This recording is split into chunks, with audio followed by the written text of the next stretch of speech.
Dr. Irshad Manji, an Islamic reformer, believes the Quran can be interpreted along more feminist lines. The Quran is very, very clear that in the eyes of God, men and women have equal rights and equal responsibilities. The Prophet Muhammad's own beloved first wife, Khadija, was a wealthy, self-made entrepreneur.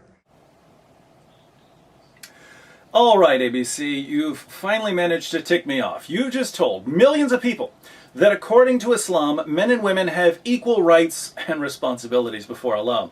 And what evidence does Irshad Manji give? She says that Khadija was a wealthy, self-made entrepreneur. I wonder why Miss Manji failed to mention the fact that Khadija was a wealthy, self-made entrepreneur before Islam, before she married Muhammad, before Muhammad even began receiving revelations. In other words, if Khadija's social status is evidence of equality between men and women, it would be evidence of equality between men and women in pagan Mecca, before the rise of Islam. But ABC News doesn't tell us any of that. All we get is the misrepresentation. So, why would ABC tell us that men and women are equal in Islam? I suspect it's because they know most people don't have the resources or the time to carefully examine what we see on the news. But I do. Let's take a look at what Islam really teaches about men and women. Surah 434 is always a good place to start. Men are in charge of women. Why? Because Allah hath made the one of them to excel the other. By nature, men excel women. And because they spend of their property for the support of women. So good women are the obedient, guarding in secret that which Allah hath guarded. But what do you do if women get out of line? As for those from whom ye fear rebellion, admonish them, and banish them to beds apart, and scourge them. Then, if they obey you, seek not a way against them. The Quran is very, very clear. It certainly is, Miss Manji.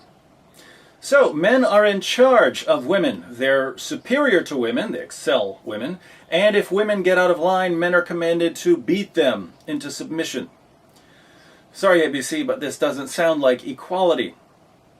Nor is there equality when it comes to how many marriage partners a person can have. Surah 4:3 says, "And if you fear that you shall not be able to deal justly with the orphan girls, then marry other women of your choice, 2 or 3 or 4. Yes, you heard that correctly. Muslim men can marry up to 4 women. Can Muslim women marry up to 4 men?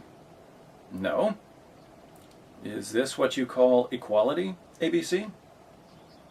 We should also note that Muslim men can have more sexual partners than just their 4 wives. Muslim men get to have sex with their war captives and slave girls, those whom their right hands possess. Consider Surah 23, 1-6. The believers must eventually win through, those who humble themselves in their prayers, who avoid vain talk, who are active in deeds of charity, who abstain from sex, except with those joined to them in the marriage bond, or the captives whom their right hands possess, for in their case they are free from blame." What I find rather horrifying is that Muslims can have sex with their captives and slave girls, even if the captives and slave girls are married. Surah 4:24 declares that a Muslim man can't have sex with a married woman unless she's a captive or a slave girl. The verse reads, "Also forbidden are women already married, except those captives and slaves whom your right hands possess." Do Muslim women get to have sex with their captives and slaves? No. That's not equality. So, Muslim men get to have sex with up to 4 wives and as many sex slaves as they're able to capture or purchase. They also get to have sex with women in just about any way they can think of. The Quran discusses sexual positions in Surah 2, 2:23, which says, "Your wives are as a tilth unto you, so approach your tilth when or how ye will." The Quran is very, very clear. Let's look at a typical commentary on this verse. Tafsir Jalalain reads, Your women are a tillage for you, that is, the place where you sow the seeds of your children. So come to your tillage, that is, the specified place, the front part, in whichever way you wish, whether standing up, sitting down, lying down, from the front or the back. Do women get to demand sex in any position they see fit? No. That's not equality. So, things are certainly unequal in this life. What about the afterlife? In our video exposing the raisins myth, we saw that in paradise, Muslim men will receive a number of huris, large-breasted virgins who are made to be the ultimate sex slaves. Will women receive huris? No, they'll continue being the wives of Muslim men. The only difference is that in paradise, women will now have to share their husbands with specially designed sex machines called huris. Muslim women of the world, I ask you, how does it feel knowing that in paradise you'll be competing for the affections of your husband with a ton of women who are designed to be the ultimate sex partners? This is assuming, of course, that you actually make it to paradise. Muhammad said that most of the inhabitants of hell are women. The Prophet said, I saw the hellfire, and I had never seen such a horrible sight. I saw that most of the inhabitants were women. The people asked, Oh, Allah's apostle, why is it so? The Prophet said, because of their ungratefulness. It was asked whether they are ungrateful to Allah. The Prophet said, they are ungrateful to their companions of life, husbands, and ungrateful to good deeds. So, according to Muhammad, most of the inhabitants of hell are women. The women are in hell because they're ungrateful to their husbands and because they don't perform enough good deeds. But this means that women are less moral than men, according to Muhammad.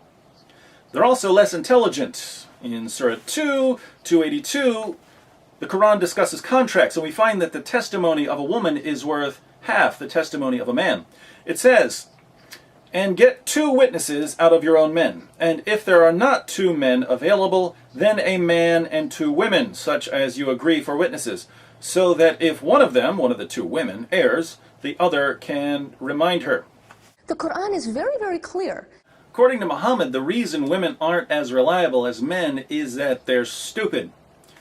The Prophet said, isn't the witness of a woman equal to half of that of a man? The women said, yes.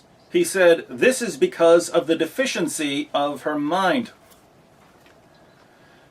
Let's read a final passage that combines the lack of intelligence and the lack of good morals aspects of women. Muhammad said, O womenfolk, you should give charity and ask much forgiveness, for I saw you in bulk amongst the dwellers of hell. A wise lady among them said, why is it, Messenger of Allah, that our folk are in bulk in hell? Upon this, the Holy Prophet observed, you curse too much and are ungrateful to your spouses. I have seen none lacking in common sense and failing in religion, but at the same time robbing the wisdom of the wise, besides you. Upon this, the woman remarked, what is wrong with our common sense and with our religion? He, the Holy Prophet, observed, your lack of common sense can be well judged from the fact that the evidence of 2 women is equal to 1 man. That is a proof of the lack of common sense. So, how exactly are women equal to men in Islam? They're not equal in intelligence or common sense. They're not equal in morality. They're not equal in the number of sexual partners they can have in this life or the afterlife. The value of their testimony isn't equal. Men are in charge of women. Men excel women. Men get to beat women. Men and women aren't equal at all in Islam. And we didn't even have time to get to the veil or mutta, temporary marriage that amounts to no more than prostitution, or the Quran allowing sex with prepubescent girls, etc. So, why does ABC News continue to mislead millions of viewers, trying desperately to convince us that Islam is perfectly compatible with Western values? Stay tuned. I assure you, we will get to the bottom of this.